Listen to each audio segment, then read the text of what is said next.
ಎಲ್ಲರಿಗೂ ನಮಸ್ಕಾರ. ಇವತ್ತಿನ ವಿಡಿಯೋದಲ್ಲಿ 2 ಇನ್ಸ್ಟಂಟ್ ಬ್ರೇಕ್ಫಾಸ್ಟ್ ರೆಸಿಪಿಯನ್ನು ತೋರಿಸ್ತಾ ಇದ್ದೇನೆ. ಮೊದಲಿಗೆ ಒಂದು ಸಣ್ಣ ತುಂಡು ಚೀನಿಕಾಯಿಯನ್ನು ತಗೊಳ್ಬೇಕು. ಸಿಹಿ ಕುಂಬಳಕಾಯಿ ಸಿಪ್ಪೆ ಮತ್ತು ಬೀಜ ತೆಗೆದುಕೊಂಡು ಸ್ವಲ್ಪ ತೊಳೆದು ತಗೊಳ್ಬೇಕು. ಆಮೇಲೆ ಸಣ್ಣಗೆ ಅದನ್ನು ತುರಿದು ತಗೊಳ್ಬೇಕು. ನಾನೀಗ ತುರಿದು ತಗೊಂಡಿದ್ದೇನೆ. ನೋಡಿ, 2 ಕಪ್ ಆಗುವಷ್ಟು ಸಿಹಿ ಕುಂಬಳಕಾಯಿ ತುರಿ ತಗೊಂಡಿದ್ದೇನೆ. ಈಗ ಇನ್ನೊಂದು ಪಾತ್ರೆಯಲ್ಲಿ 1 ಕಪ್ ಆಗುವಷ್ಟು ಇಡ್ಲಿ ರವೆಯನ್ನು ತಗೊಂಡಿದ್ದೇನೆ. ಅದನ್ನೀಗ ನೀರು ಹಾಕಿ ಒಂದು 10 ನಿಮಿಷ ನೆನೆಸಿಡಬೇಕು. ಚೆನ್ನಾಗಿ 2 ಸಲ ತೊಳಿಬೇಕು. ಆಮೇಲೆ ಬೇಕಿದ್ರೆ ಒಂದು 10 ನಿಮಿಷ ಅದನ್ನು ನೆನೆಸಿಟ್ರೂ ಆಗ್ತದೆ. 10 ನಿಮಿಷ ನೆನೆಸಿಡಬೇಕು. ಈಗ 10 ನಿಮಿಷ ಆದಮೇಲೆ ನಾನು ನೀರು ತೆಗೆದು ತಂದಿದ್ದೇನೆ. ನೋಡಿ, ರವೆ ಈಗ ಸ್ವಲ್ಪ ನೆನೆದಿದೆ. ಈಗ ಇದಕ್ಕೆ 2 ಕಪ್ ಆಗುವಷ್ಟು ತುರಿದ ಸಿಹಿ ಕುಂಬಳಕಾಯಿ ಹಾಕ್ಕೊಳ್ತಾ ಇದ್ದೇನೆ. 1 ಕಪ್ ರವೆ ತಗೊಂಡ್ರೆ 2 ಕಪ್ ಆಗುವಷ್ಟು ಚೀನಿಕಾಯಿ ಹಾಕ್ಕೊಳ್ಬೇಕು. ಹಾಗೆ 1 ಕಪ್ ಆಗುವಷ್ಟು ತೆಂಗಿನ ತುರಿ ಹಾಕಬೇಕು.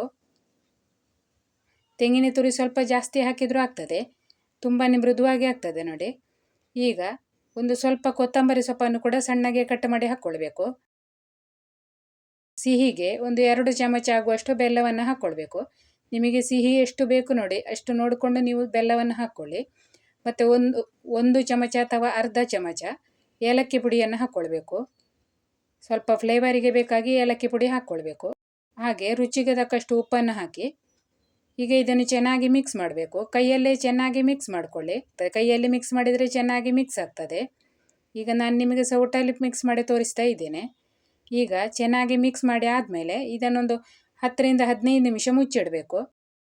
ಸಿಹಿ ಕುಂಬಳಕಾಯಿ ಬೆಲ್ಲ ಎಲ್ಲ ಹಾಕಿರೋದ್ರಿಂದ ನೀರು ಬಿಟ್ಟುಕೊಳ್ತದೆ.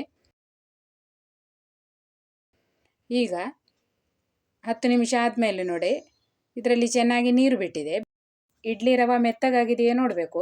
ಮೆತ್ತಗಾಗದಿದ್ದರೆ ಮತ್ತೆ ಒಂದು 10 ನಿಮಿಷ ನೆನೆಯಲಿಕ್ಕೆ ಇಡ್ಬೋದು. ಈಗ ಇದು ಹಿಟ್ಟು ಗಟ್ಟಿಯಾಗಿದ್ದರೆ ಒಂದು 1/4 ಕಪ್ ಆಗುವಷ್ಟು ನೀರನ್ನು ಹಾಕ್ಕೊಳ್ಬೇಕು. ಈಗ ಇಡ್ಲಿ ಪ್ಲೇಟಿಗೆ ಎಣ್ಣೆಯನ್ನು ಹಚ್ಚಿಕೊಳ್ಬೇಕು. ಇಡ್ಲಿ ಪ್ಲೇಟಿಗೆ ಎಣ್ಣೆಯನ್ನು ಹಚ್ಚಿ ಹಿಟ್ಟನ್ನು ಹಾಕ್ಕೊಳ್ಬೇಕು. ಈಗ ಹಿಟ್ಟನ್ನು ಹಾಕ್ಕೊಂಡಿದ್ದೇನೆ. ಒಲೆ ಮೇಲೆ ನೀರನ್ನು ಕೂಡ ಬಿಸಿ ಮಾಡಲಿಕ್ಕೆ ಇಟ್ಟಿದ್ದೇನೆ.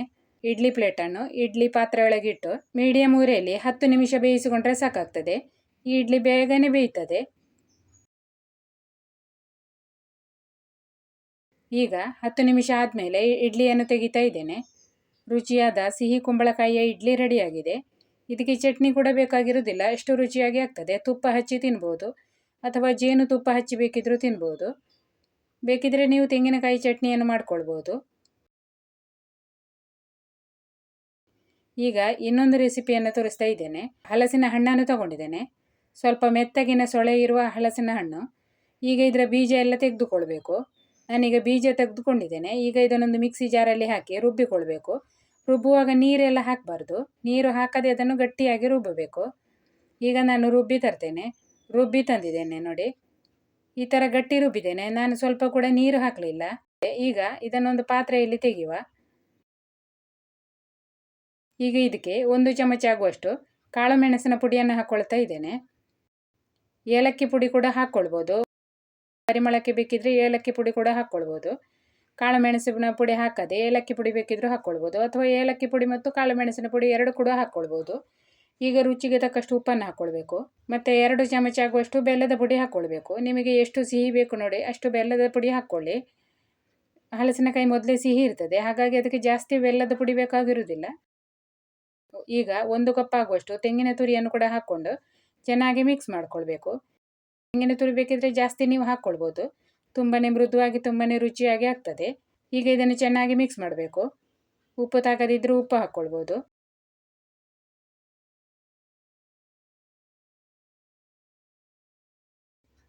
ಈಗ ಇನ್ನೊಂದು ಪಾತ್ರೆಯಲ್ಲಿ 1 ಕಪ್ ಆಗುವಷ್ಟು ಇಡ್ಲಿ ರವೆಯನ್ನು ಹಾಕ್ಕೊಳ್ತಾ ಇದ್ದೇನೆ.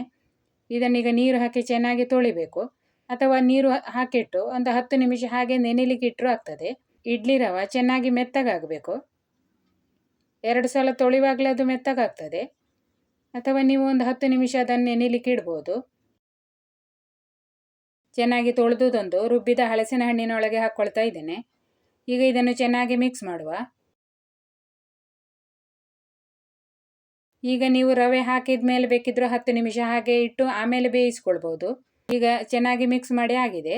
ಈಗ ಈ ಹಿಟ್ಟು ಈ ಥರ ಗಟ್ಟಿ ಇರಬೇಕು ನೋಡಿ, ಇಷ್ಟದ ಗಟ್ಟಿ ಇದ್ದರೆ ಸಾಕಾಗ್ತದೆ. ಈಗ ಇದರದ್ದು ಇಡ್ಲಿ ಬೇಕಿದ್ದರೂ ಮಾಡ್ಕೊಳ್ಬೋದು. ನಾನಿಲ್ಲಿ ಬಾಳೆ ಎಲೆಯಲ್ಲಿ ಇದನ್ನು ಮಡಚಿ ಬೇಯಿಸ್ಕೊಳ್ತಾ ಇದ್ದೇನೆ. ಈಗ ಬಾಳೆ ಎಲೆಯನ್ನು ನಾನು ತೊಳೆದು ತಂದು ಸ್ವಲ್ಪ ಬಾಡಿಸಿಕೊಂಡು ತಗೊಂಡಿದ್ದೇನೆ. ಬಾಳೆ ಎಲೆ ಬಾಡಿಸುವುದರಿಂದ ಈಗ ಮಡಚುವಾಗ ಕಟ್ಟಾಗೋದಿಲ್ಲ ನೋಡಿ. ಇದೇ ಥರ ಎಲ್ಲ ಕಡುಬನ್ನು ಮಾಡಿಕೊಂಡ್ರೆ ಆಯಿತು. ಈಗ ಒಲೆ ಮೇಲೆ ಇಡ್ಲಿ ಪಾತ್ರೆಯನ್ನಿಟ್ಟು ನೀರನ್ನು ಬಿಸಿ ಮಾಡಿ ಇಟ್ಟುಕೊಂಡಿದ್ದೇನೆ. ಇಡ್ಲಿ ಪಾತ್ರೆ ಎಳಕ್ಕೆ ಹಲಸಿನ ಹಣ್ಣಿನ ಗಟ್ಟಿಯನ್ನಿಟ್ಟು 15ರಿಂದ 20 ನಿಮಿಷ ಬೇಯಿಸಿಕೊಳ್ಬೇಕು. ಇಡುವಾಗ ನೋಡಿ ಮಧ್ಯದಲ್ಲಿ ಸ್ವಲ್ಪ ಗ್ಯಾಪ್ ಬಿಟ್ಟು ಇಡಬೇಕು. ನೀರು ಚೆನ್ನಾಗಿ ಕುದಿ ಬರುವಾಗ ಹಬೆ ಮೇಲಕ್ಕೆ ಬಂದು ಬೇಗನೆ ಬೇಯ್ತದೆ ಮತ್ತು ಚೆನ್ನಾಗಿ ಬೇಯ್ತದೆ. ಅದಕ್ಕೆ ಮುಚ್ಚಳ ಮುಚ್ಚಿಟ್ಟು ಬೇಯಿಸಿಕೊಳ್ಳುವ. 15ರಿಂದ 20 ನಿಮಿಷ ಮೀಡಿಯಂ ಉರಿಯಲ್ಲಿ ಬೇಯಿಸಿಕೊಳ್ಬೇಕು. ನೋಡಿ 20 ನಿಮಿಷ ಆದಮೇಲೆ ಹಲಸಿನ ಹಣ್ಣಿನ ಕಡುಬು ಚೆನ್ನಾಗಿ ಬೆಂದಿದೆ. ಈಗ ಇದನ್ನು ತೆಗೆದ್ರಾಯ್ತು. ಇದಕ್ಕೆ ಉಪ್ಪಿನಕಾಯಿ ಹಚ್ಚಿ ಕೂಡ ತಿನ್ಬೋದು. ಮಾವಿನಕಾಯಿ ಉಪ್ಪಿನಕಾಯಿ ಇದ್ದರೆ ಹಲಸಿನ ಹಣ್ಣಿನ ಕಡುಬು ತಿನ್ನಲಿಕ್ಕೆ ತುಂಬಾ ರುಚಿಯಾಗಿ ಆಗ್ತದೆ. ವಿಡಿಯೋ ಇಷ್ಟ ಆದರೆ ಲೈಕ್ ಮಾಡಿ. ಚಾನೆಲನ್ನು ಸಬ್ಸ್ಕ್ರೈಬ್ ಮಾಡದವರು ಸಬ್ಸ್ಕ್ರೈಬ್ ಮಾಡ್ಕೊಳ್ಳಿ. ನಿಮ್ಮ ಅನಿಸಿಕೆಯನ್ನು ಕಮೆಂಟಲ್ಲಿ ತಿಳಿಸಿ. ವಿಡಿಯೋ ನೋಡಿದ ಎಲ್ಲರಿಗೂ ಧನ್ಯವಾದಗಳು.